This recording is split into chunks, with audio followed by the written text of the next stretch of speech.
Hey folks, how's that for picture quality? Is that better? I did adjust that. It closed it also. I had noticed that the color was washing the picture out.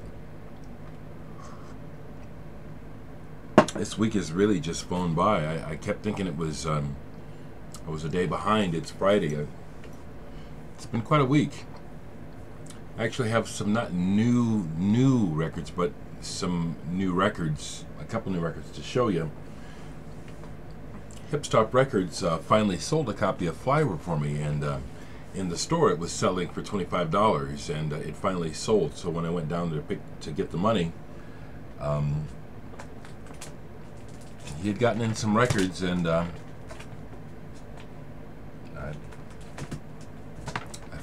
fell.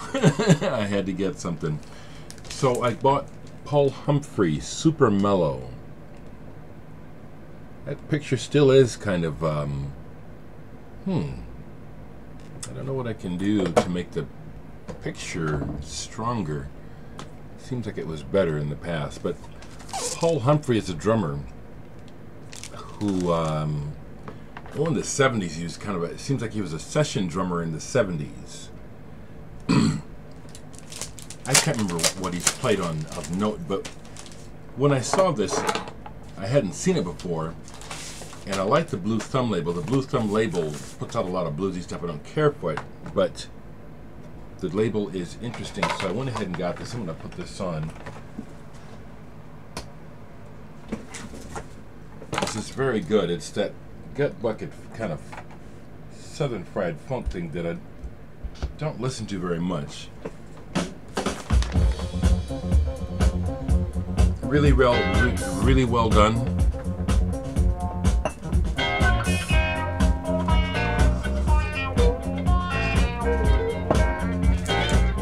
You see what I mean? It's got that good old, that kind of Southern fried feel, which is all right. I'm not attracted to it. You know, it's like these guys can play well, but it doesn't reflect a mind field that I want to be in. But I wanted to have this album, so I'm glad I bought it. Paul Humphrey, Super Mellow, and that's Paul Humphrey thing. He's played on a bunch of hits from the 70s. I just can't recall who off the top of my head. I also I traded an album. I had recently bought a copy of Sandinista, and then he had gotten in. Okay, see, that's enough already. That just doesn't suit where I want to be. But Hip Stop had gotten in an UK copy with the booklet, so I took mine and traded it for this. And to me, this album sounds like they were smoking a lot of weed and having fun. There's a few good tracks on here, but mostly it sounds like they were goofing around, trying to make reggae songs. That's what it sounds like to me. That's not a diss. That's what it sounds like to me. It sounds like they had a lot of fun making the album. The other thing I picked up was this Johnny Griffin Live in Tokyo album. Johnny Griffin, jazz saxophonist who also was very close to my dad. They grew up together, and he was like an uncle to me. When he came to Omaha, we called him Uncle Johnny. When I went to Chicago, he was Uncle Johnny. You know, as I think about it, I still don't actually know the reason. My dad knew these musicians. He was a musician. He played, but I don't, as far as I know, my dad isn't on any records, and I don't really know the reason why. I have an idea, but I don't actually know why. I mean, it's like Johnny was like a brother to him, you know, and Johnny made all kinds of records. I wonder why my dad didn't. Or I wonder if my dad recorded sessions that were never released. But Johnny Griffin Live in Tokyo on Inner City, double album, had to have it. And then I got, I guess you could call it VCLT, but in a way it's really kind of, no, it's not VCLT, it's friendship. And through audio friendship, I have a friend in Romania named Christian Farbantino, and he's bought some of my records, and he's sent me, I've given him some records, and he's given me some, and he sent me his first, I think this is his first vinyl release. I think, Christian, this is your first on vinyl. Pluribel Phantom Pyramid. I believe it's a French label. Stellar Kinematics.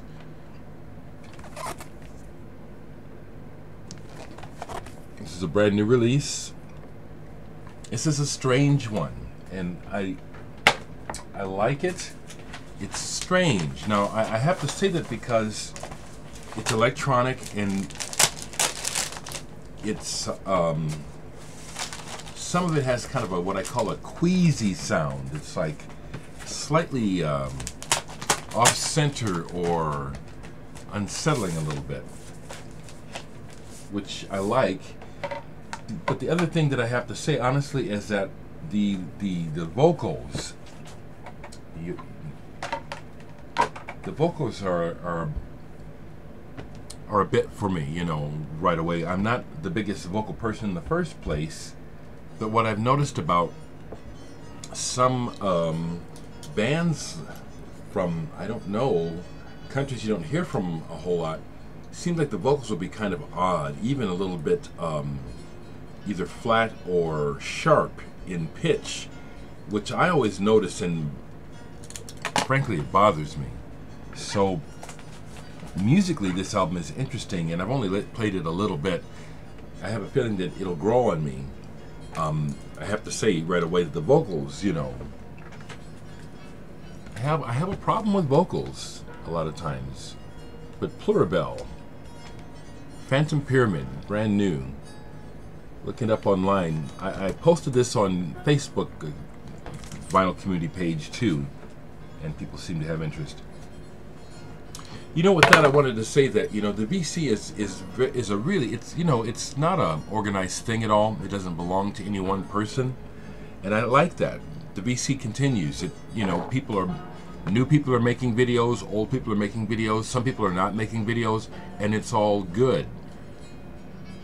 We belong to the VC because we say we do, so it's ours, okay? And VC is alive and well and doing whatever it wants to do. I'll keep talking about records for a minute. I listened to Digital Moonscapes last night by Wendy Carlos, who used to be Walter Carlos before he had a sex change. Sonic Seasonings is something else. I highly recommend this album. This is something you can find cheaply at thrift stores a lot, and this is gorgeous. Vivaldi's The Four Seasons done electronically really well. But this is really good too. Walter, Wendy Carlos. Digital Moonscapes is real good. I've been playing this band. You know, they end up being played a lot by me. There's something about Muse music I love. Mew. No More Stories Are Told. It's got a long title. But I pulled this out last night and went back to the beginning of the album because when it first came out, I didn't quite get it. And then I did get it, and now I get it even more. This is badass. It goes over most people's heads. I will say it like that. I think what they're doing, most people don't get it. It's not a diss. I think that's a very factual thing. That it's something you gotta kind of work at this music to get it. But it's really rewarding.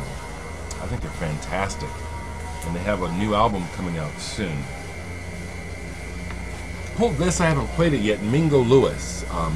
It's been being showed in the VC a lot online on Facebook, and last time I played it I thought it was okay, but I'll play it again. I love the cover. My favorite thing about it is the cover, actually. Mingo Lewis. Played this last night. Excellent album. The Associates, The Affectionate Punch. Billy McKenzie, who's dead now, was being touted as the new Bowie, which I think was a disservice to him. His voice was huge. And Alan Rankin, his partner, very talented. Great album. This was re-released, remixed. I have that as well. Other records sitting out that have played, I've been writing a lot, as you know, but I played Melt Banana yesterday. Really like Melt Banana. Cellscape. I really like this album. Blondell, the amazing Blondell. I love English folk music. And then I played this, Susan Mazer, The Fire in the Rose. This is considered New Age music. I hate that term. It's just really wonderful, healthy music for the, I think this is music for the heart. Susan Mazer, The Fire in the Rose. Beautiful instrumental music. She plays electric harp. It's wonderful. And then, just to finish up on music, a few days ago I still had my box of stuff out, and so I played Inside Out by the Association. Fantastic pop music. Never My Love, Requiem for the Masses, Windy, We Love Us. This is on the old Warner Brothers gold label. Great music. Oops. And this is out. I plan to listen to this soon. American Indian Ceremonial and War Dances. Was talking with my family about 2 weeks ago, and I had it wrong. I know that my grandmother, my mom's mom, is full-blooded Indian, but I had the wrong tribe. We're Choctaw. Choctaw is my tribe. And so I know I had this, and there's no Choctaw on here, but I do intend to listen to this.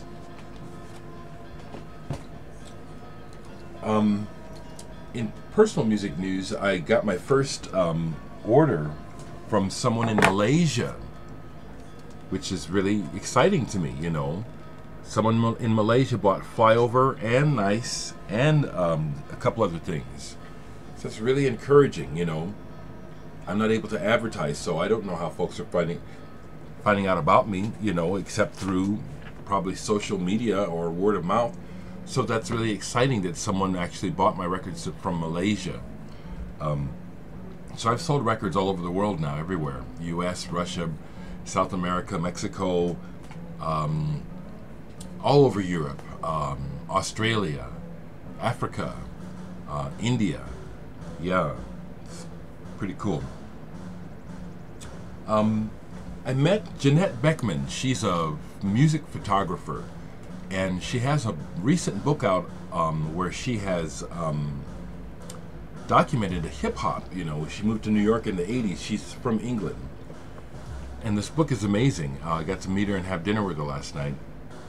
But the best thing about meeting her was talking about before she moved to America, because she worked for the Melody Maker, and so she photographed everyone and met everyone. She was the photographer that went to Syd Barrett's house, ended up being invited inside and having tea with Syd Barrett before he died, and took some pictures of him. She's shot everyone from Susie and the Banshees to Robert Wyatt. I just love that, you know, and we just got on really well, really hit it off. That shit is fun to me. I also met Cy, who I'm going to actually meet up with again. He's here doing a residency, an art residency, but he was the original art director for Def Jam and Bad Boy. So he was involved literally with the careers from the beginning of it, almost everyone in hip-hop that you can think of. Notorious B.I.G., Lil' Kim, Puff Daddy, all those people. I love meeting these people. I love hearing their stories directly. I love being part of this world. It's encouraging because, you know, as an artist, you know, you have a lot of, I'm getting used to it. You have a lot of slim times, you know, and even when you're making money, you have times when there is no money, and you just get used to it. But what I'm enjoying is the richness of my life. My pockets are empty, but I'm living much more the life I've always wanted. I've always enjoyed life, but I'm meeting people and I'm doing things based on my music and my art, and that's just fantastic. It is. It is, and I'm glad I'm able to share it with you folks.